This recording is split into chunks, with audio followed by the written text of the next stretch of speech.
Right, Barleys, welcome back sa ating Tagalog channel.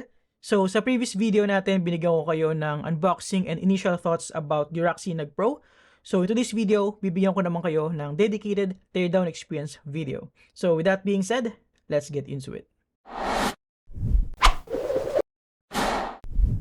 Alright, so bago tayo mag-start, baka naman pwede nyo i-consider na mag-subscribe dito sa ating Tagalog channel kasi malapit tayo mag 5,000 subscribers. And yeah, tulungan nyo lang ako guys para mas ganahan pa ako mag-upload dito sa channel na to. Alright, so sige, simulan na natin. Alright, so itong Sinag Pro 96 key wireless mechanical keyboard ay sandamakmak ang dampener sa loob. Lahat ng kailangan nyo, lahat ng mga modern sound dampening materials nandito na sa Roxinag Pro. So titignan natin isa-isa kung ano yung mga yon. Alright, so tinanggal ko na yung keycaps and switches kasi hindi naman natin kailangan yan for the teardown. Pretty straightforward naman na yon. So kung makita nyo, polycarbonate yung plate pero sisilipin natin yan closer later. So para buksan itong Roxinag Pro, pinadali nila actually yung process. So kailangan nyo lang remove yung mga screws na to. Pero before that, tingnan natin kung matatanggal natin yung knob. Tinry ko to actually kanina without removing yung top cover. And medyo mahirap siyang hilahin. Ayan o. Mahirap siyang tanggalin. So, mamaya paperasahin na lang natin after natin buksan. Okay? So, tara. Buksan na natin. So, meron tayong 8 screws. So, maganda siya kasi hindi na siya hindi na siya tawag dito clip on. Well, makikita natin mamaya. Okay? Lobot na yung aking screwdriver. Pero kaya pa yan. By the way, kung na-miss nyo yung ating unboxing and initial impressions, lalagay ko sa baba yung link. I suggest panoorin nyo para malaman nyo yung mga basic key features itong keyboard na to and kung ano yung initial thoughts ko when it comes to the value of this keyboard sa halagang 3,000 pesos. Sulit ba siya? And okay ba siya? Kahit na hindi pa natin siya na full review, at least magkaroon kayo ng idea. Okay? Yan. So, madali lang tanggalin. Ayaw lang kumapit ng screw sa magnet. Actually, wala na magnet tong ko. Pero, ayan. Alright, so, lahat naman ng screws ay pare-pareho ng laki. So, hindi mo na kailangan problemahin kung saan mo siya ilalagay. Okay, so, natanggal na natin yung screw. Kung makikita nyo rito, tignan natin kung may hila na lang natin siya. Oh, oo nga.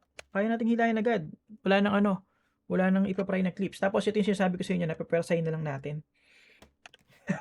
Ayun. Kasi ayaw niyang matanggal. Ang hirap tanggalin eh. There you go. So, after that, ayan na. Dahan-dahan lang pala. Ayan. So, sa top casing, wala tayong gasket. Okay?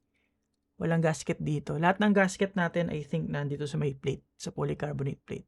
Tapos, meron tayong dito, plastic cover for the LCD.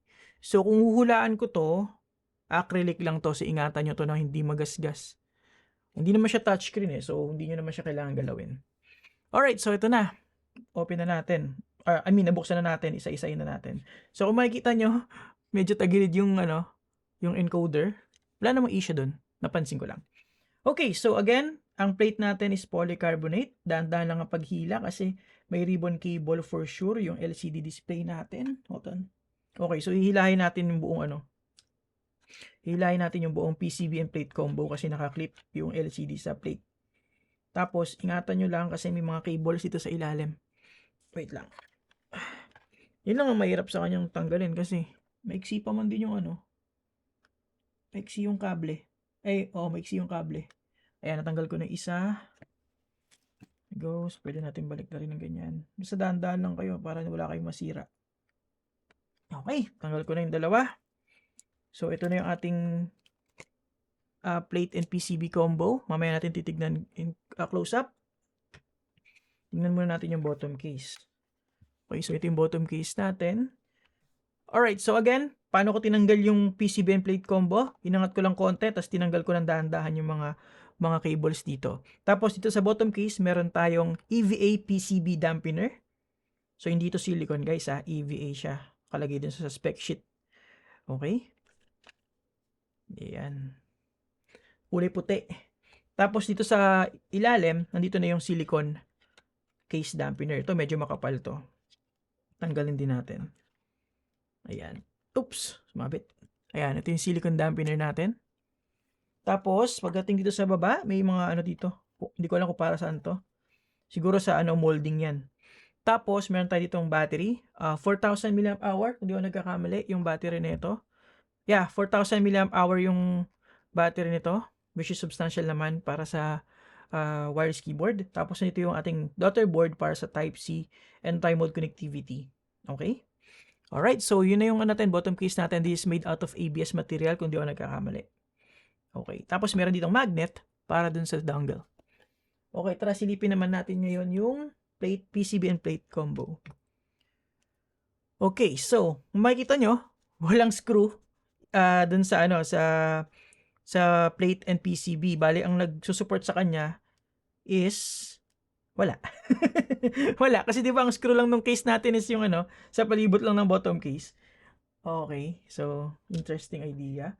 And wala din namang screw holes dito na pwedeng sa kanila. Pero yun. Okay, so bago natin paghiwalayin, flip muna natin sa likod para matanggal natin yung ribbon cable nung LCD display. Yan, ingatan nyo. Para pwede natin siya mahila from above, like so. There you go. So, ito na yung ating polycarbonate plate. Dito yung ating TFT 1.14 inches na display. Tapos, dito yung ating mga stabilizers. So, plate mount stabilizer siya. And then, sinabi ko sa inyo last time na may siya, good amount of lubricant kung makikita nyo rito.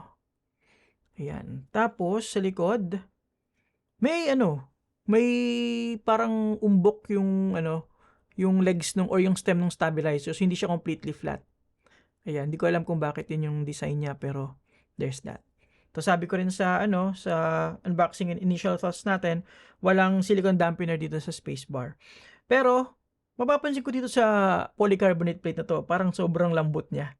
Bukod sa flex cut, sobrang lambot niya halos wala ngang effort na ginagawa ko Nagfi-flex na siya So that's one thing to consider. Makikita niya pala. Nagfa-flop siya. Okay? So compared sa ibang mga polycarbonate plate, siguro dahil kasi mahaba siya, kaya siguro malambot siya, pero yan. Just one thing to consider lang. Tapos may mga gasket pala dito, muntik ko makalimutan. Okay, so may mga gasket. Lahat ng gasket natin ay nasa plate. Tapos wala siyang gasket sa ilalim. Dito walang gasket. Dito lang sa kabilang side. So sa taas lang yung gasket niya. And nakadikit yung gasket, hindi siya pwedeng tanggalin. Okay? Hindi mo siya pwedeng palitan ng iba unless magdi-DIY ka.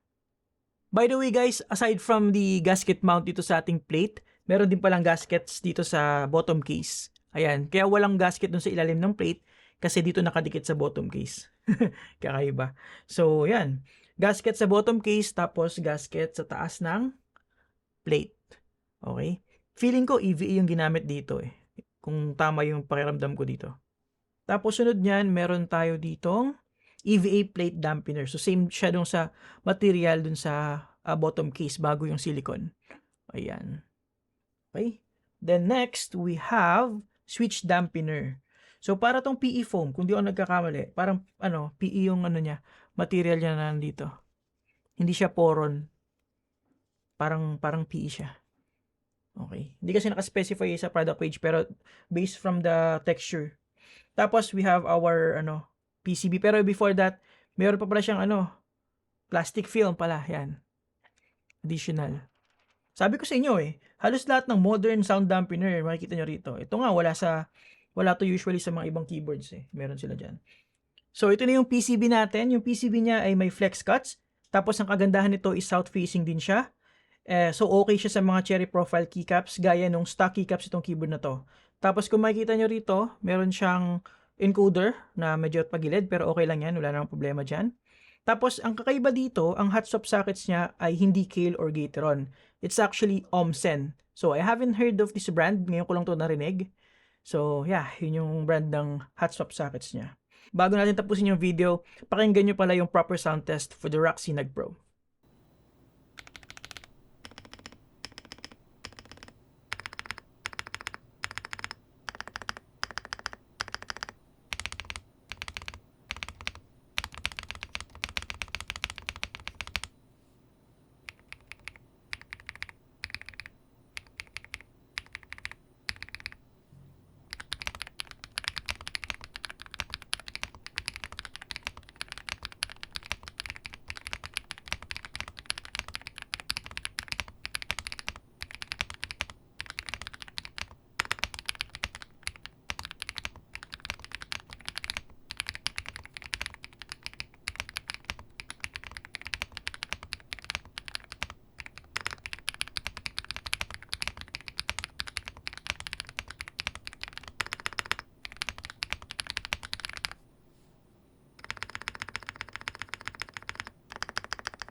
So, yun ay pretty much all the components inside. So, iisa-isahin ko lang ulit para sa keyboard na to. Aluminum yung volume knob niya, ABS yung top case, 1.14 TFT screen, tapos yung keycaps niya cherry PBT double shot keycaps, polycarbonate yung plate, tapos plate mount stabilizers, tapos EVA plate dampener, tapos yung switch dampener niya tingin ko is PE foam, tapos meron din siyang plastic film, tapos of course yung PCB, tapos meron tayong EVA PCB dampener, bago pa yung silicone case dampener, tapos yung ABS bottom case niya. So makikita nyo, halos lahat ng modern dampeners nandito na sa Roxinag Pro for only 3,000 pesos. So para sa akin, good value na yun guys. So yun lang naman, hindi ko napapakita yung pag-rebuild nito.